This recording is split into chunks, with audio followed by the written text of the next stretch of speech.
Have you ever been to a job interview and then you got turned down because you don't have any work experience or relevant work experience? How frustrating is that if that is your first job you've ever applied for? In this episode of the Young Leaders podcast, we are going to discuss 10 tips you can use to land your first job. This is the ultimate guide for young leaders who are looking to make a difference to their own lives, to the lives of others, as well as their planet. Stay till the end because we are going to look into how you can stand ahead of the competition and secure that amazing job.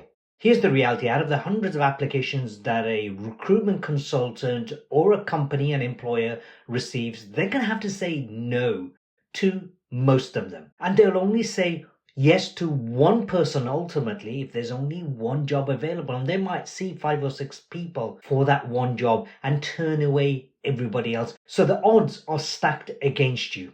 Now, if you're doing GCSEs and you're looking for work, it's highly unlikely you won't have any work experience. If you've got A levels, it'll be the same thing. If you've got a degree, you might have some experience. But the truth is, you're still competing with the hundreds of thousands of other young people your age who are looking for work. Now, here's the good news. I've been speaking to employers up and down the country, small employers and big employers, and they say 2 issues really stand out for them. Number one, when young people look for work and apply and even get through, they find that they are not work ready. Their education has not served them, and they are not life ready, meaning that they don't have the social skills beyond the workplace. So let's change that for you and anybody you fancy sharing this video with. So hack number 1 is develop transferable skills. These are skills that you can use in any type of work, whether it be flipping burgers or it's working in a big construction firm. Those skills are very, very transferable. These skills are primarily linked to your communication skills, the ability to write emails, the ability to talk, ability to listen. It's related to your work ethic. Are you somebody who works hard, or are you somebody who tries to avoid any kind of responsibility? You want to have good work ethic. It's the interpersonal skills. In other words, how do you relate to other people in the team? How do you relate to your boss? How do you relate to customers or suppliers? At the end of this video, I'm going to go through 8 amazing skills that you can use across all industries. So make sure you stay tuned. The second hack is to tailor your CV or your resume. What do I mean by that? Well, whatever qualifications you have, whatever work experience you have and hobbies you have, they're going to be approximately the same. But very often people write out their CV and send that same CV to everybody. What you want to do is make sure you tailor it. How do I mean? At the top end of the CV, you're going to have some kind of summary about who you are. So if you're applying for a job in the food industry, then write your CV relating to that food industry. For example, you might write down that you are an adaptable and flexible person and are able to do many roles depending on the requirements at the time. If you went for a technical job, say in an architectural firm, then you might write down that you have a very detailed mind. You're able to pick out details and errors, and you've demonstrated it through a particular study you've done or through past work experience. So learn to tailor your CV. Now, here's the good news.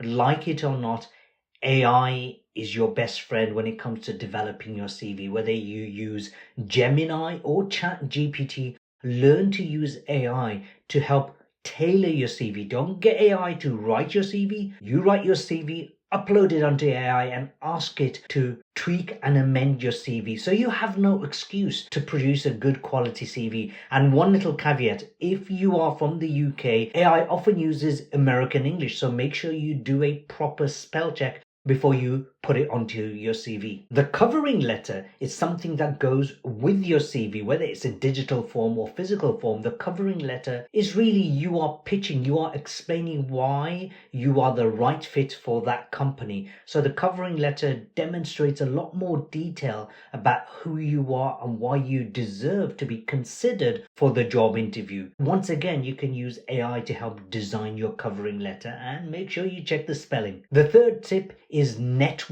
like a pro. Become a master networker. What do I mean? There's a saying, it's not what you know, it's who you know. Actually, what you know matters.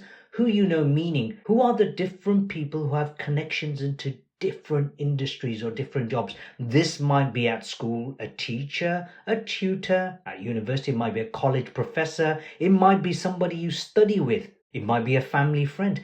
Get to know these people. Get advice from them about how best to get a job. Ask them who they know who might be able to help you with a job or finding a job, or maybe even be cheeky and ask them, do you know somebody who will hire me to work for them? The other thing you can do is attend career fairs and networking events at your school, your college, or your university. And whatever town you live in, go and find as many of those opportunities. The job center also have careers fairs as well. Go to all of them. Don't miss out on any. You want to make sure that you choose a job that you're going to enjoy as well, not just a job for the sake of having a job. The fourth thing is create your personal brand. In truth, you are going to have a story, your life story behind you, demonstrating what kind of person you are, what kind of problems you've been solving. And the best place for you to do that as a young job hunter is to make sure, if you're over 18, to go onto LinkedIn and create a LinkedIn profile. In that profile, write down your different interests as well as your CV. Write down any activities you are getting involved in. Comment on other people's posts and announcements. If you want to find out more about what to do with LinkedIn, then make sure you watch this video linked here where I interview Tony K. Silva about growing your LinkedIn presence. The fifth skill is sharpen your digital literacy. Let's assume you know how to use Google and YouTube and you know how to use Word and Excel and PowerPoint. Those are a given. But nowadays, more and more employers are using a range of software. So learn how to develop different software skills, whatever that entails. This might be about customer management. Might be about project management. Become a geek at that, because that will start giving you a much more competitive advantage than over your competition. People who are not doing what I'm suggesting here. When is the best time for you to practice your interview skills? At the job interview? You practice mock interviews. The more you practice, the better you will get. Now, let me share with you, as a former recruitment consultant, one of the best things you can ever do as an interviewee. Learn to ask good quality questions of the person who's interviewing you. So if you're being interviewed by a manager of a company, ask them questions like, so tell me, how long have you been in this company? What has kept you here so long? What do you enjoy about this company most? What do you perhaps would change if you could about this company? Why do you think I might fit into this company well, based on what you already know about me? Ask loads of questions of your interviewer. In fact, you become the interviewer. Make sure, of course, you have some well-prepared answers for the kind of questions that they may ask. The next hack is highlight your leadership potential. Have you ever been involved in some kind of youth club or school club that you took a leadership role in? Did you have a particular position, a particular title? Highlight any experiences, any problems you've solved, any experiences you've developed as a result of being part of that organization. Show different ways you've demonstrated initiative, how you delegated tasks, how you fixed issues, how you made that organization a better organization, even in a small kind of a way. The next hack, demonstrate your commercial awareness. One of the worst things you can do is turn up to an interview and not even looked at their website. That is madness. That's demonstrating laziness. It's very important you don't do that. If you go for a job interview, and it is possible to find out the company name, which hopefully you get given either directly by the company or the recruitment consultant. Look at their website. How long has that company been around? What is their history? What kind of products do they sell? What are they famous for according to their website? Do as much research as you can. And this is really a killer hack. If during the interview you bring up some statistics or facts from what you've seen on the website. For example, one job interview I went to, it was for a sales job. I asked the interviewer, I noticed that your company has been increasing its sales by 23% for the last 3 years every single year. Are your plans to continue increasing by that amount every year? Or are you planning to increase it by 30, 40, even 50%? That's going to make your interviewer go, my goodness, this person's a geek. They've really researched the company. They've shown interest in this job. I'm telling you, there are too many people who don't do that research. And straight away, if you're the only one who does it, then they're going to notice you straight away. The next hack is be proactive and follow up. Here's one thing I do during an interview. Not anymore because I work for myself, but here's what I've done in the past. Towards the end of the interview, I'll ask a couple of questions. For example, is there any question that you wanted to ask me and perhaps you've forgotten? Is there a question that you'd like me to ask to learn more about you? And then towards the end, ask them, in how many days would you like me to call back to find out if I've been successful at this interview or not?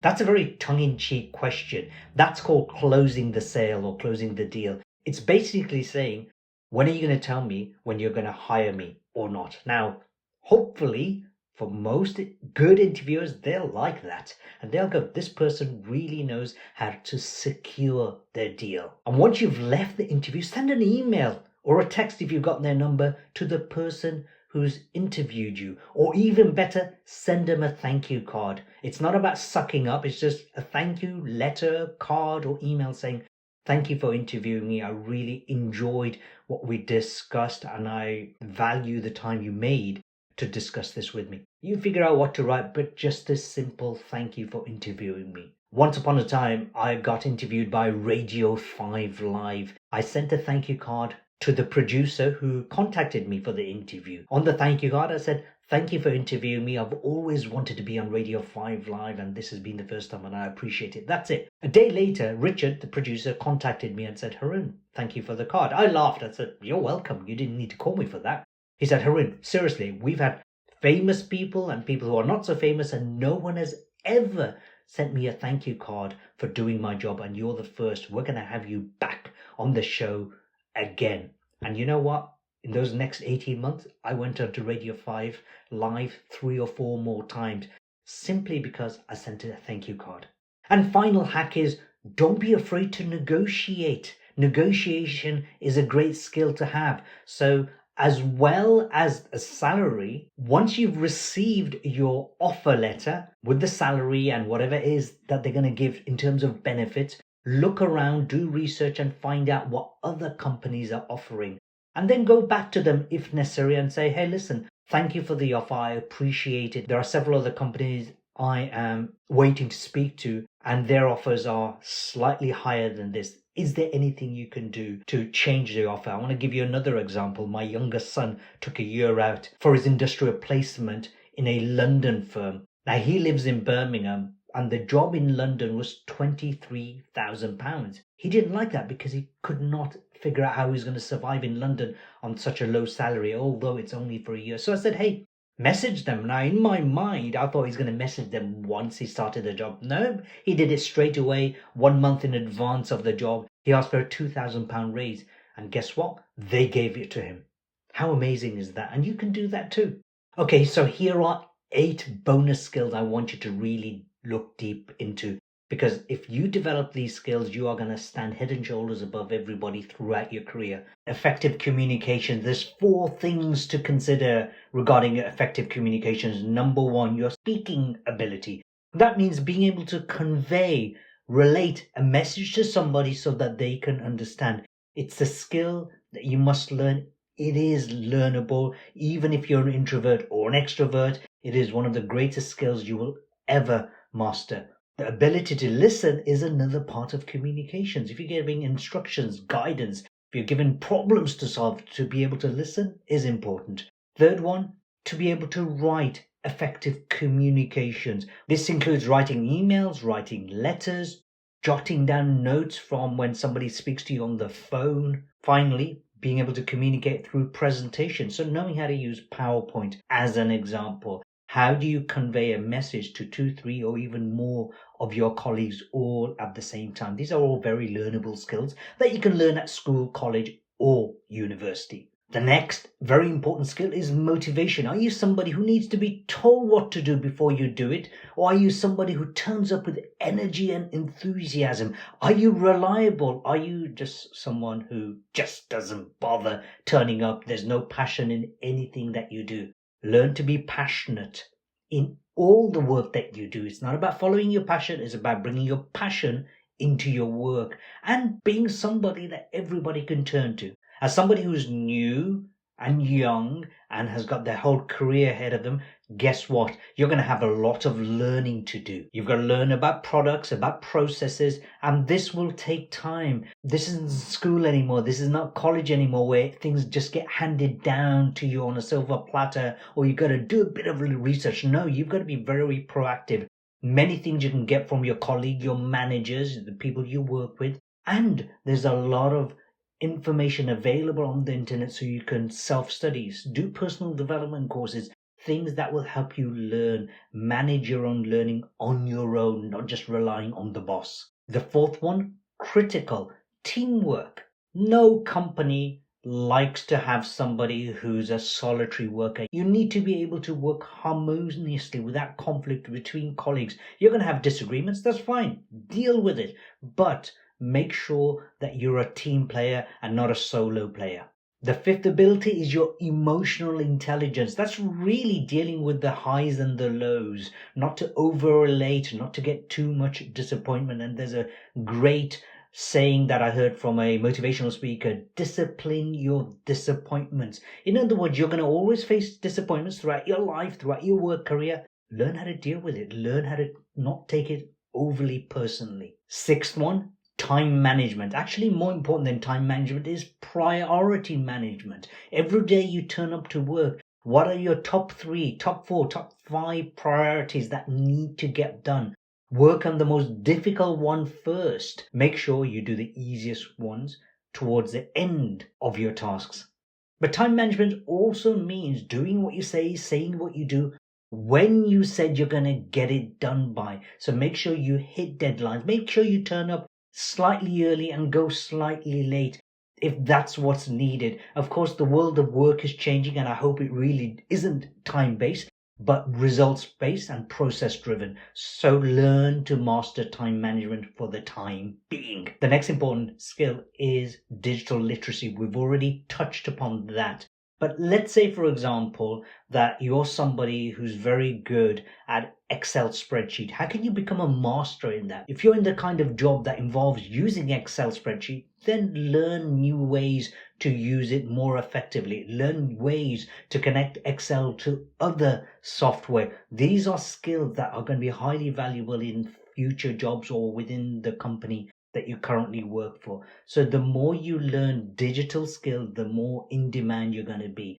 Ultimately, a lot of jobs are going to be lost due to robotics and AI. So you need to be ahead of the game and learn how to be somebody who knows how to control the AI by becoming a lot more digitally trained, digitally aware. And then commercial awareness. What does that mean? Listen, the government work in certain ways, I get that. But in the private sector, companies exist, number one, because they want to make money. It doesn't matter what anyone says, money is important to them. They might say they want to make a difference to people and the planet, and that's great. But the reality is ultimately a lot of them are driven by money. So, are you the kind of person who's saving your company money? Or are you helping them make more money? Are you helping them save time? Are you helping the company to look good and feel good? Are you helping your company to go beyond survival? Those are just 5 core drivers of all companies. If you can start understanding this, then you then become a leader rather than a victim. You don't just turn up for a job. You turn up to do business with them, to help them achieve their goals. By doing that, you're going to stand head and shoulders above everybody. And then the final, really the biggest tip of the lot, is become a problem solver. Here's a tip that I've given to all my students, my sons included, which is this. The more problems you learn how to solve and get known for it within the company, the more likely your colleagues are going to turn to you for help. That means when they come to get rid of people, if they need to, you are going to be one of the last ones they're going to get rid of. The bigger the problems you are able to solve, and that takes practice, the more you will get paid. If you want to be massively successful in any job, then become a great problem solver. Now, if you've got absolutely zero work experience, here is what I recommend strongly. Number one, During your holiday period, see if you can get a job which is paid in your local area, preferably related to your industry. So if you have an interest in marketing and advertising, get yourself a job in a marketing agency or an advertising firm. If construction is something you want to go into, get into a construction firm. Pick an industry that suits you. If you can't find an industry that suits you, then get a job anyway, preferably paid, remember. If you can't get a paid job, then get an internship. Now, internships basically mean it's a few weeks up to 2 months that you work for free. You get lots of work experience. They may give you expenses for traveling and for food, but in essence, you are going there to get work experience. You don't usually do more than 2 months at a time. Here is what will happen when you go for your job interviews that do pay you. They're going to look at your CV and they're going to say, oh, look, 2 months intern in such and such a firm. They learned teamwork, they learned emotional intelligence, work ethic. All of these things that I've already mentioned earlier on is going to give you a much better chance in getting a job. Finally, if you are not looking to study at university, then consider an apprenticeship program. There are so many opportunities out there. If you're interested in apprenticeship programs, make sure you stay tuned because we will be sharing more about apprenticeships in a future episode. If this episode has been of use to you, make sure you like, make sure you share, and make sure you subscribe. See you next time. Bye for now.